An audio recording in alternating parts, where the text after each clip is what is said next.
Part 5. The Iron Man's Challenge. There was no time to be wasted. The Iron Man allowed himself to be taken to pieces, arms, legs, body, head, all separate, so each part could be flown out to Australia on a different airliner. He was too big to be flown out in one piece. At the same time, a ship sailed from China, loaded with great iron girders, and another ship sailed from Japan, loaded with fuel oil. The Iron Man had ordered these.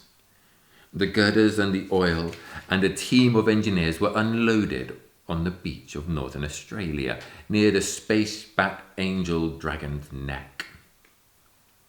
Then the Iron Man's parts were landed at the same spot, and the engineers fitted him together. He stood up on the beach and shouted his challenge. "Sit up!" he roared. "Sit up and take notice, you great space lizard." The space-bat Angel Dragon sat up slowly. He had never noticed the fussing of the boats and the aeroplanes down there on the beach near his neck. Now he gazed in surprise at the Iron Man, who seemed very tiny to him, though his voice was big enough. The Iron Man spoke again. "I challenge you," he shouted, "to a test of strength." A test of strength? The space-bat Angel Dragon couldn't believe his ears. A tiny little creature like the Iron Man challenging him to a test of strength. He simply laughed, loud and long. Then he peered down again at the Iron Man, while the echo of his laugh was still rolling around the earth. He peered down out of the sky at this odd little thing on the beach, with the even tinier men scuttling around it. "And if I can prove myself stronger than you are, then you must promise to become my slave," cried the Iron Man. The dragon smiled. Aircraft flew around, watching this amazing conversation between the space-bat Angel Dragon and the Iron Man. Ships out at sea watched through telescopes. "And if you don't accept my challenge," shouted the Iron Man, "then you're a miserable, cowardly reptile not fit to bother with." The space-bat Angel Dragon was so astounded that he agreed. "Why," he thought, "when this silly little creature has finished his antics, I'll just lick him up." So the monster agreed, and watched to see what the test of strength was to be.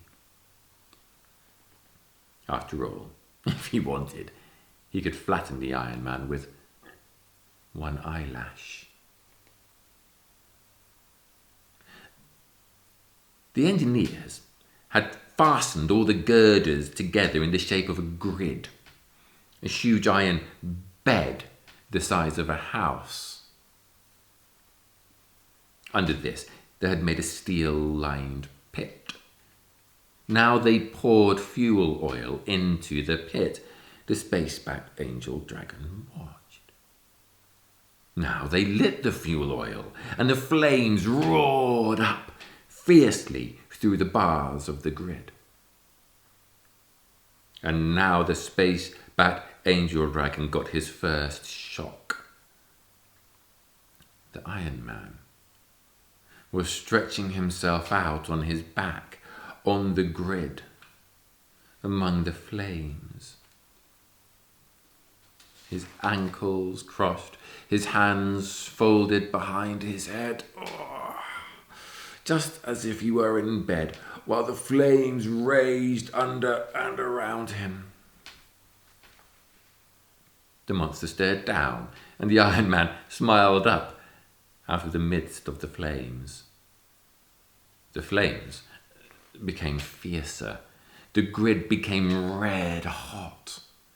The Iron Man's hair and elbows and toes became red hot. His body became first blue, then black, then began to glow dully. He was getting red hot. Still, he smiled up at the monster, and still the flames grew fiercer. And now the Iron Man was entirely red hot. Pretty soon, he was almost white hot. And still he smiled out of white hot eyes and with white hot lips. And all the time the space-backed angel dragon stared down in astonishment. But now the fuel oil was all burned away. Suddenly the flames died, flickered, and went out. The white, hot Iron Man sat up, stood up, got stiffly off his glowing bed and began to walk to and fro on the sand, cooling. He cooled slowly. He went from white to orange, from orange to red, red to black as he walked coolly swinging his arms. Now, at last he spoke to the monster. "If you can't bear to be made red hot like me, then you are weaker than I am, and I have won, and you are my slave." The monster began to laugh. "All right," he roared, "build the fire, and I'll lie on it." He laughed again. He knew the Iron Man couldn't build a fire the size of Australia. But then his laugh stopped. The Iron Man was pointing upwards at the sun.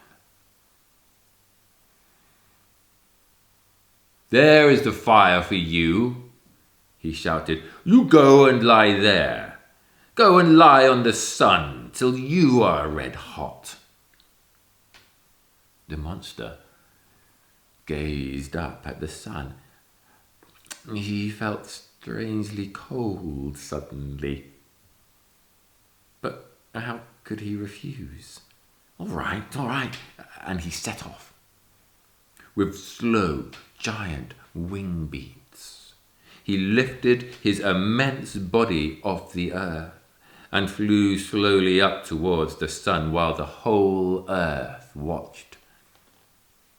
Slowly, he covered the distance, getting smaller and smaller as he went. At last he landed. A ragged black shape sprawled across the sun. Everybody watched. And now they saw the monster begin to glow. Blue at first, then red, then orange. Finally, his shape was invisible, the same blazing white as the sun itself. The monster was white hot on the sun. Then they saw him returning, a blazing shape tearing itself off the sun. This shape became red as it flew. It was writhing and growing larger.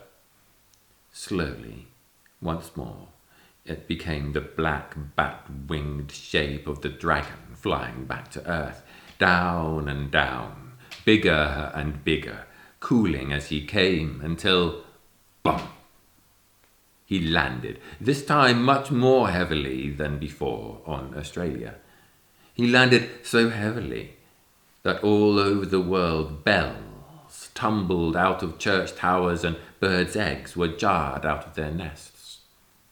The monster stared down at the Iron Man. But it was hardly the same monster. His horns drooped. His face was wizened and black. His claws were scorched blunt. His crest flopped over limply, and his great ragged holes were burned in his rings. It had been terrible for him in the fires of the sun. But he had done it, and here he was. The fires of the sun are far, far hotter than any fires here on earth can ever be. There, he roared, I've done it.